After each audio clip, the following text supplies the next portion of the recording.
बहुत समय पहले की बात है। एक धनी किसान था, लेकिन वो अपने जीवन के समस्याओं से बहुत परेशान था।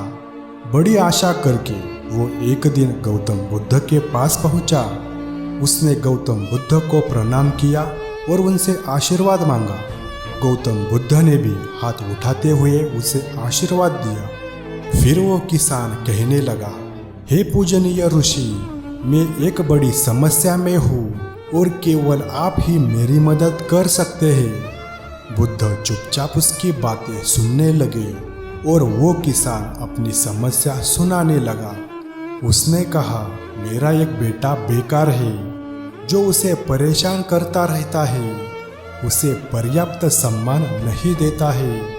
उसका पारा उसकी पत्नी के ऊपर भी चढ़ा हुआ है, क्योंकि वो हमेशा अपने बेटे के समर्थन में खड़ी रहती है। हे प्रभु, कुछ ऐसा करो कि उनका दिमाग बदल जाए। उन्हें पता चले मैं उनके लिए कितने परेशानियों का सामना करता हूँ। बुद्ध ने कहा, लेकिन मैं आपके इस समस्या का कोई समाधान नहीं कर सकता हूँ। इसके बाद बुद्ध ने अपनी आंखें बंद कर ली और ध्यान की अवस्था में चले गए। फिर भी किसान चुप नहीं हुआ। वो कहने लगा, मैं अपने पड़ोसियों से भी बहुत परेशान हो गया हूँ।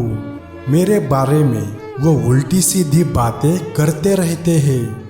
मेरे बारे में तरह तरह की अफवाहें फैलाते रहते हैं।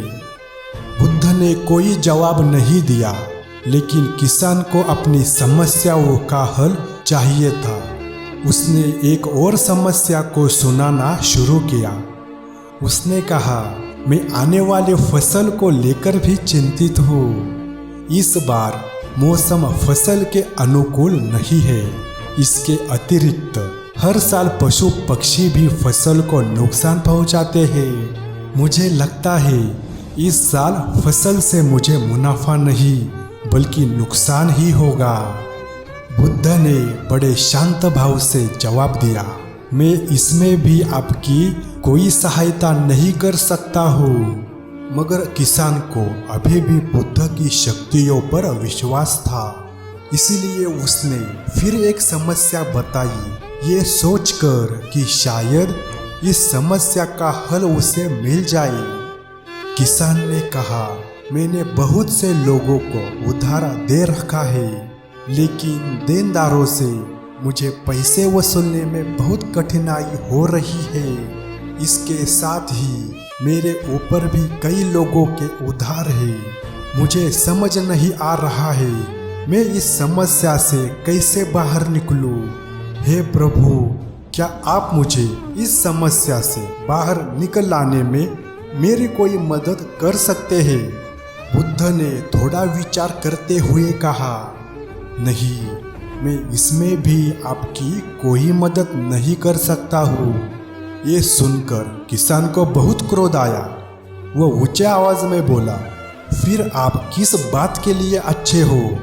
लोग कहते हैं आप बहुत ज्ञानी हो, लेकिन अभी तक आपने मेरे किसी भी समस्या को दूर करने का उपाय नहीं बताया। क्या सच में आप कुछ नहीं कर सकते हो? मैं अपने जीवन से थक गया हूँ। बुद्ध ने कहा, देखिए, वास्तव में हर किसी के जीवन में समस्याएं होती ही है।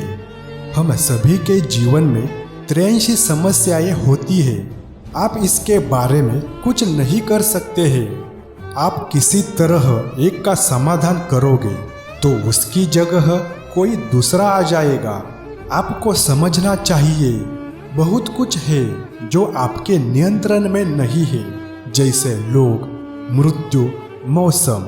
लेकिन अगर आपने 84वें समस्या को हल कर दिया तो आपके बाकी के 83 समस्याएं अपने आप हल हो जाएंगे। किसान ने विनम्र होते हुए कहा, कृपया मेरे 84वीं समस्या को हल करने का उपाय बताइए। इस पर बुद्ध ने कहा, हमें पहले आपके 84वीं समस्या का पहचान करना होगा।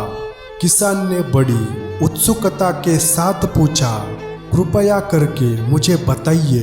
मेरी 84वीं समस्या क्या है?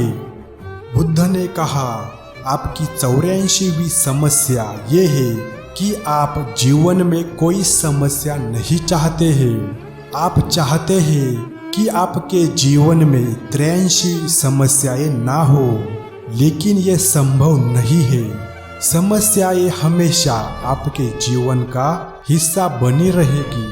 अगर आप 83 समस्याओं के साथ जीवन जीना स्वीकार कर लेते हैं, तब कोई समस्या नहीं होगी। यही खुशहाल जीवन जीने का एकमात्र तरीका है। गौतम बुद्ध की बातों को सुनकर किसान समझ गया, जीवन कभी वैसा नहीं होगा जैसा वो चाहता है। बस उसे अब कठिनाइयों से दुखी नहीं होना है, बल्कि जीवन को संतुष्टि और खुशहाली के साथ जीने का प्रयास करते रहना है।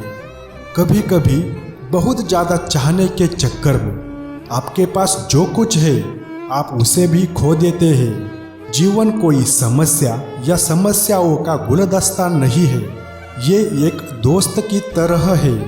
इसे एक दोस्त की तरह देखो, इससे दोस्ती करो।